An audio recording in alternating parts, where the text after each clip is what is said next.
Yo, what is going on, everyone? My name is Nick, or the Notorious Fantasy, and in today's video, we're going to be going in depth into my week number 14 tight end start or sit decisions. But before we could get on into things, I would like to ask that if you guys are new to the channel and you do end up enjoying today's video, that you please make sure to hit that subscribe button down below. And while you're down there, whether you are new to the channel or not, please make sure that you do leave a like on today's video. It would help me out a ton. If you want to follow me on Twitter, please do so at notorious FNTSY. Today's video is brought to you guys by DraftKings Sportsbook. We're going to be talking about that great offer they have for you guys a little bit later. So without further ado, let's get into my week number 14 tight end start or sit decisions. We begin with Thursday Night Football, the Las Vegas Raiders going up against the LA Rams in LA. In terms of the tight ends in this matchup, I'm willing to start both Foster Moreau as well as Tyler Higbee. Now, ever since John Walford has been under center for the LA Rams, Tyler Higbee has been down in the dumps in terms of fantasy, having 2 bad games in a row. This matchup up against the Raiders makes him start worthy, as the Raiders honestly have one of the worst defenses in all of the NFL. I definitely would prefer Foster Moreau, as it seems very unlikely that Darren Waller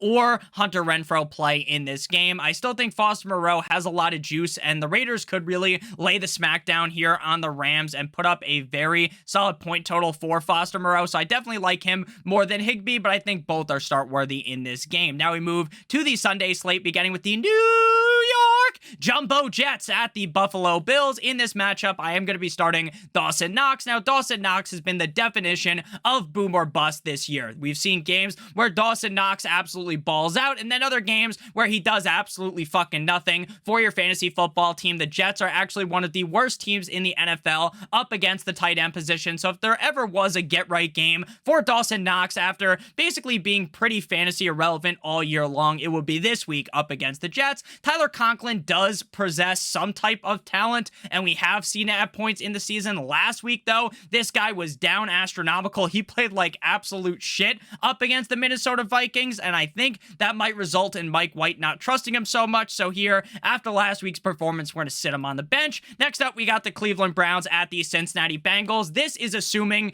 that David Njoku plays. If he is good to go, I am starting him up against the Cincinnati Bengals defense. Now, obviously, there are a lot of worries when it comes to David Njoku, and they have absolutely nothing to do with David Njoku. It has all to do with Deshaun Watson. Deshaun Watson looked like he had no fucking idea how to play football at all last week up against the Houston Texans. He was throwing the ball to the ground. He was sailing the ball. Normally, quarterbacks, when they're kind of out of rhythm, sometimes they'll just overthrow a guy or throw the ball out of bounds, and it's like nowhere near the guy. He was being accurate, but he was just throwing it like 10 feet or 10 yards before the receiver. He was just bouncing it off of the ground. It was really hard to watch. This week, I do think Deshaun Watson bounces back, though, and if David Njoku is healthy, with how much of a talented player he is, I am willing to start him up against the Bengals defense. The Bengals ended up losing Hayden Hurst last week, thus Mitchell Wilcox being the starting tight end for the team. I'd rather leave him on my bench. Next up, we got the Houston Texans at the Dallas Cowboys. In this one, I'm going to be starting Dalton Schultz.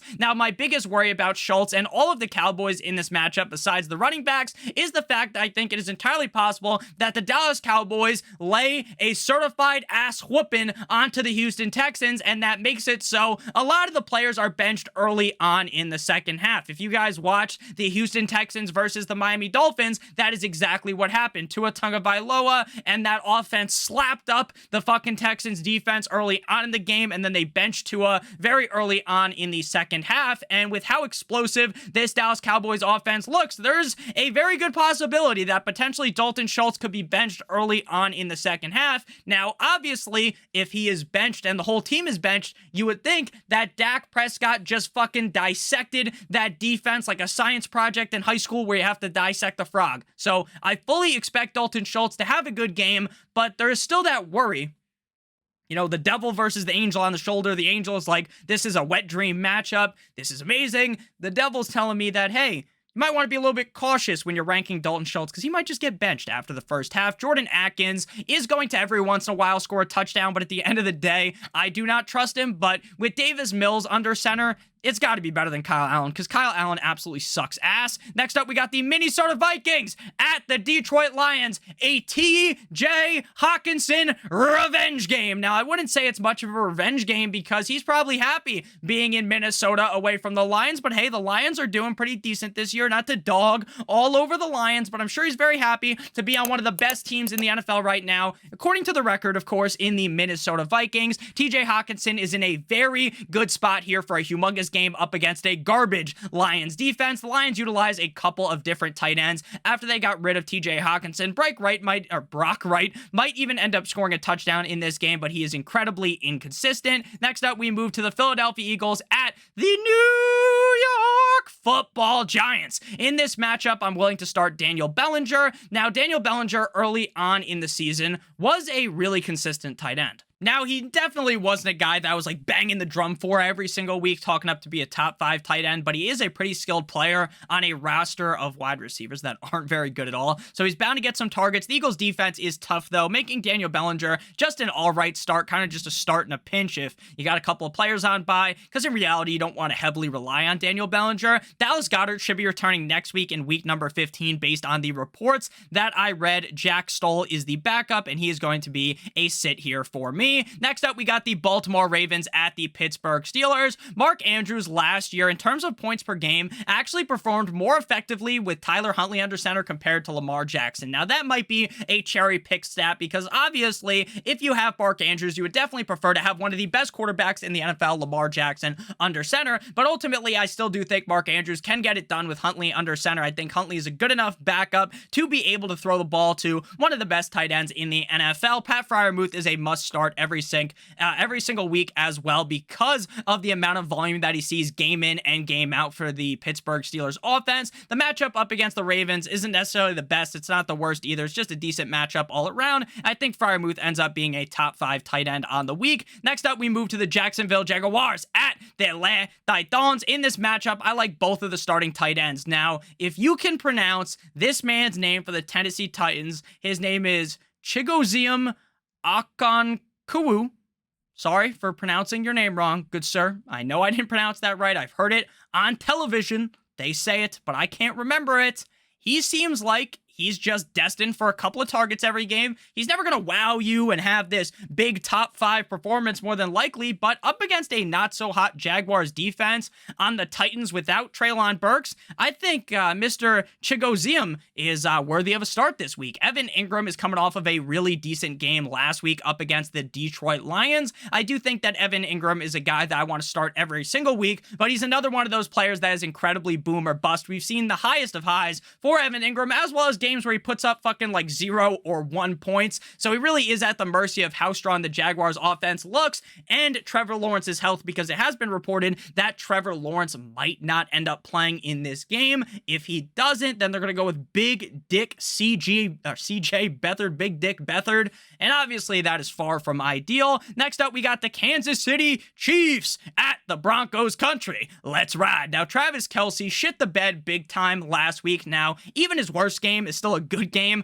at the tight end position, but man, oh man, was that a doozy up against the Cincinnati Bengals. While the Broncos defense is one of the better defenses in all of the NFL, a lot of people really get down on their knees and give that defense the Dick Suck 9000, the Gawk Gawk 9000. Ultimately, I think they deserve it though, because they really are a good defense, and it's so funny. It's like night and day. Their defense, amazing, one of the best in the leagues, and then their offense is literally just bottom of the barrel, fucking dog shit, horse shit. It's absolutely atrocious. But even with Russell Wilson, Mr. Unlimited, playing terribly, Greg Dulcich was still able to eat a fucking Game of Thrones level feast last week. I think he could get it done yet again up against the Chiefs, because again, this is a team that is being slaughtered by injuries. Before we get on into the next game here, as well as the rest of the games at the tight end position, I would like to give you guys a quick word for our friends and our sponsor over at DraftKings Sportsbook. Now, if you're a brand new user to DraftKings Sportsbook, and click on the link in the video description down below or in the pinned comment, and you deposit $5 into your sportsbook account, if you bet $5+ or more on any sport pregame money line from now until December 30th, you will receive $150 in free bets if your bet wins. You heard that correctly, $150 if your bet wins. So since your bet has to win, I'm going to throw it on the screen right now. My best bet, in my opinion, for today is to go up to college basketball. I honestly think college basketball is the easiest to predict because there are going to be very large favorites. Purdue is a huge favorite tonight at 7 p.m. Eastern Standard Time up against Hofstra. Again, Purdue versus Hofstra. Take Purdue. I think they are going to easily win that game. Now, if you want to go with a different team, go right ahead. That would be my pick. Again, bet $5 on them, win $150 in free bets if that team wins. And if you live in Maryland, a cherry on top, you'll actually receive $200 in free bets because they just opened up DraftKings over there. And just important to note, these free bets that you will receive once you get them in your account are only valid for 7 days, so make sure you use them before they disappear. Next up, we move to a matchup between the Carolina Panthers at the Seattle Seahawks. So in this matchup, I really do think this game might be a little bit more interesting than people think, assuming that Sam Darnold plays relatively decent, and especially since the Seahawks defense got a little bit exposed last week. Noah Fant is a guy that I am going to be starting week in and week out. Geno Smith really does love a nice tight end, but who of us doesn't love a nice tight end there, you know what I'm saying? Noah Fant, he's pretty decent. The problem with Fant really has nothing to do with him. He looks sick. I don't know if you guys saw him last week. He has this sick fucking like blacked out gray visor. Looked awesome when he scored that touchdown. They still use Will Dissly though. There's a lot of cooks in the kitchen in Seattle for Geno Smith. They got DK Metcalf, Tyler Lockett. They have Noah Fant. They had Kenneth Walker. Now it's Mr. Wiki DJ Dallas. But ultimately here, I do like Noah Fant.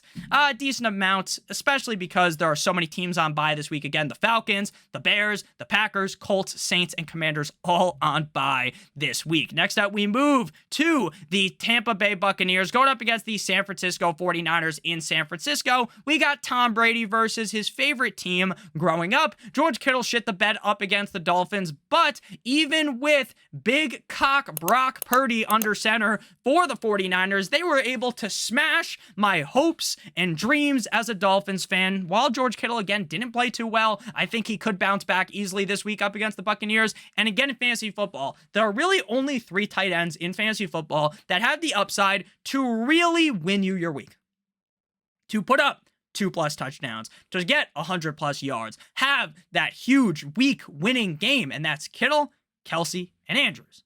Kittle obviously being one of them. While this matchup isn't the easiest against the Buccaneers, I still think he gets it done. Cade Otton is going to have a game every once in a while where he scores and gets like 30 yards and a touchdown. You're like, oh shit, I'm so glad I started Cade Otton. But in reality, are you ever really wanting to start him? Especially up against the tough 49ers defense? The answer is fuck no, baby. Next up, we move to my Miami Dolphins going up against the LA Chargers in LA on You Waited All Day for Sunday Night.